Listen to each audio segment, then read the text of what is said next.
One వచ్చేసరికి uterus అమ్మ. So uterus వచ్చేసరికి ఏంటి అంటే అమ్మ ఎలా ఉంటుందంటే సింగిల్. ఇవి ఎన్ని ఉంటాయి అంటే ఎందుకు ఆ వర్డ్ వచ్చిందంటే నాన్న ఫాలోపియన్ ట్యూబ్స్ అనేవి 2 ఉన్నాయి, ఓవరీస్ అనేవి 2 ఉన్నాయి. మరి ఇక్కడ మీకు వచ్చేసరికి ఏంటి అంటే యూటిరస్, ఈ యూటిరస్ ఎన్ని ఉన్నాయన్న క్వశ్చన్ అయితే డెఫినెట్ గా వస్తుంది కదా, అందుకని సింగిల్. అలాగే యూటిరస్ ఏమంటామంటే ఊంబ్ అంటాను, చాలా very most important question. Next వచ్చేసరికి ఇది ఎలా ఉంటుంది అంటే లార్జ్, పెద్దగా ఉంటుంది, మజిల్స్ తోటి మేడప్ అయి ఉంటుంది, highly vascular. Okay, so next వచ్చేసరికి ఏంటమ్మా అంటే ఇది ఇన్వర్టెడ్ పియర్ షేప్ నానా. యూటిరస్ ఏమంటాము అంటే ఇది యూటిరస్ నానా. ఈ యూటిరస్ ఏమంటారు అంటే ఇన్వర్టెడ్ పియర్ షేప్ అంటారు. ఎక్కడుందంటే పెల్విస్ రీజియన్ లో. ఎవరి మధ్యలో ఉంది అంటే urinary బ్లేడర్ and rectum, urinary బ్లేడర్ and rectum మధ్యలో ఉంది. నెక్స్ట్ వచ్చేసరికి యూటిరస్ అనేది అబ్డోమియల్ వాల్ తోటి స్టిక్ అయి ఉంటుంది. ఎలా దాన్ని ఏమంటాము అంటే మీసోమెట్రియం అంటాము. ఆల్రెడీ నేను ఫాలోపియన్ లో చెప్పాము మీసోసాల్ఫింగ్స్ అని. ఇక్కడ వచ్చేసరికి ఏంటి అంటే మీసోమెట్రియం.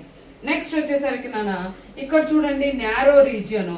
ఈ నారో పార్ట్ ని ఏమంటామంటే ఈ నారో పార్ట్ ని సర్విక్స్ అని అంటాం. నారో పార్ట్ ని ఏమంటామంటే సర్విక్స్ అంటాం. అలాగే క్యావిటీ పార్ట్ ని ఇక్కడ కెనాల్ లాగా ఉంటుంది, ఆ కెనాల్ లాగా ఉండే పార్ట్ ని క్యావిటీని ఏమంటారంటే సర్వికల్ కెనాల్ అంటాం. ఏమంటాము సర్వికల్ కెనాల్ అంటాం. సర్వికల్ కెనాల్ అనేది ఓపెన్ అవుతుంది, ఆ ఓపెన్ అయ్యే పార్ట్ ని ఏమంటామంటే వాజినా అంటాం. ఏమంటాము అంటే వాజినా అంటాం. సో ఇక్కడ చూడండి ఒక వెరీ మోస్ట్ ఇంపార్టెంట్ బిట్ వస్తుంది. సర్వికల్ కెనాల్ ని వాజినాని కంబైన్డ్ అయ్యి మనం ఏమంటామంటే బర్త్ కెనాల్ అంటాం. సర్వికల్ కెనాల్ వాజినా కంబైన్డ్ అయ్యి మనం ఏమంటాము అంటే బర్త్ కెనాల్ అంటాం. అలాగే నెక్స్ట్ వచ్చేసరికి యూటిరస్ అనేది వాల్ అనేది 3 లేయర్స్ తోటి మేడప్ అయి ఉంటుంది. ఔటర్ లేయర్ ని ఏమంటారంటే ఇది ఔటర్ లేయర్ నాను. ఔటర్ లేయర్ ని ఏమంటామంటే పెరిమెట్రియం అంటారు. మిడిల్ లేయర్ ని ఏమంటామంటే మయోమెట్రియం అని అంటాము. ఇన్నర్ ఇలా జిగ్జాగ్ మేనర్ లో చూడన్నాను, దాన్ని ఏమంటామంటే ఎండోమెట్రియం అని అంటాము. అయితే పెరిమెట్రియం ఏం చేస్తుందంటే ప్రొటెక్ట్ చేస్తుందమ్మా. మయోమెట్రియం ఏం చేస్తుందంటే నాన్న నీకు కాంట్రాక్షన్ జరుగుతుంది నాన్న, మజిల్ కాంట్రాక్షన్ జరుగుతుంది. ఎప్పుడు అంటే డెలివరీ అయ్యేటప్పుడు. దాన్ని ఏమంటామంటే ప్యాట్రూషన్ అంటాం. నెక్స్ట్ మయోమెట్రియం ఏం చేస్తుందంటే మెన్స్ట్రువల్ సైకిల్ ని టేక్స్ ప్లేస్ చేస్తుంది. ఓకే, మెన్స్ట్రువల్ సైకిల్ రావడానికి ఇక్కడ ఆ ప్రాసెస్ జరగడానికి మీకు ఎండోమెట్రియం అనేది రోల్ ప్లే చేస్తుంది. ఇది వచ్చేసరికి ఏంటంటే యూటిరస్. ఓకే, సింగిల్ గా ఉంటుంది, పెద్దగా ఉంది, లార్జీ, మజిల్స్ తోటి మేడప్ అయింది, ఊంబ్ అని అంటాము. ఇన్వర్టెడ్ పియర్ షేప్ అన్నాము. ఎవరి మధ్యలో ఉంది అంటే యూరినరీ బ్లేడర్ అండ్ రెక్టమ్ మధ్యలో ఉంది. అలాగే నెక్స్ట్ వచ్చేసరికి ఇక్కడ మీకు నారో పార్ట్ ఉంది, దాన్ని సర్వికల్ అన్నారు. ఇక్కడ క్యావిటీ ఉంది, సర్వికల్ కెనాల్ అన్నారు. నెక్స్ట్ సర్వికల్ కెనాల్ దేంట్లోకి ఓపెన్ అవుతుంది అంటే వాజినాలోకి ఓపెన్ అవుతుంది. బర్త్ కెనాల్ అని ఎవరిని అంటారు అంటే సర్వికల్ కెనాల్ ని ప్లస్ వాజినాని కంబైన్డ్ అయ్యేమంటాము అంటే మనం బర్త్ కెనాల్ అని అంటాము. నెక్స్ట్ వచ్చేసరికి ఏంటంటే యూటిరస్ అనేది 3 వాల్స్ తోటి మేడప్ అయింది. Perimetrium, myometrium and endometrium.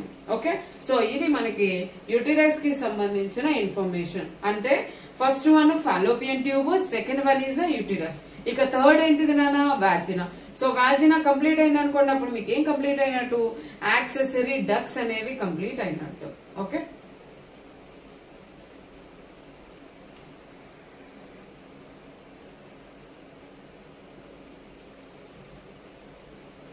So ఓకేనా. Third one is that vagina. Accessory ducts లో వచ్చేసరికి మనకి ఫాలోపియన్ ట్యూబ్, సెకండ్ వచ్చేసరికి యూటిరస్, థర్డ్ వన్ వచ్చేసరికి వాజినా.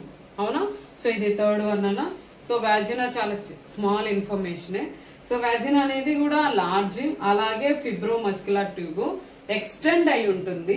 అది ఎక్స్టెండ్ అనేది ఎక్కడి నుంచి ఉంటుంది అంటే సర్విక్స్ నుంచి నీకు వెస్ట్యూబుల్ పార్ట్ వరకు అనేది ఉంటుంది. అలాగే మనకి ఈ పాయింట్ మనం స్ట్రక్చరల్ ఆర్గనైజేషన్ ఇన్ యానిమల్ లో చదువుకొని ఉంటాం. అంటే ఇప్పుడు న్యూ ఎన్సీఆర్టీలో అయితే ఉండదు నాన్న, ఓల్డ్ ఎన్సీఆర్టీ బుక్ లో అయితే ఉంటుంది. సో ఇక్కడ వాజినా అనేది దేంతో మేడప్ అయి ఉంటుంది అంటే it is non keratinized stratified squamous epithelium. అంటే కాంపౌండ్ ఎపిథీలియం. కాంపౌండ్ ఎపిథీలియం లో మనకి టైప్స్ ఉన్నాయి. ఆ కాంపౌండ్ ఎపిథీలియం లో one of the type non keratinized stratified squamous epithelium తోటి మేడప్ అయి ఉంది వాజినా. ఓకే, సో ఇది మీకు వెజినాకు సంబంధించిన ఇన్ఫర్మేషన్ అంటే యాక్సెసరీ డక్ట్స్. క్లియర్ అమ్మా? సో రిమైనింగ్ నెక్స్ట్ టాపిక్ అనేది మీకు అంటే యాక్సెసరీ డక్ట్స్ తర్వాత వచ్చేసరికి నెక్స్ట్ యాక్సెసరీ గ్లాండ్స్ వస్తాయి అనమాట. Accessory glands after external genitalia. So remaining ఇంకా 2 టాపిక్స్ ఉన్నాయి అండ్ ఫీమేల్ రిప్రొడక్టివ్ సిస్టమ్. ఓకేనా?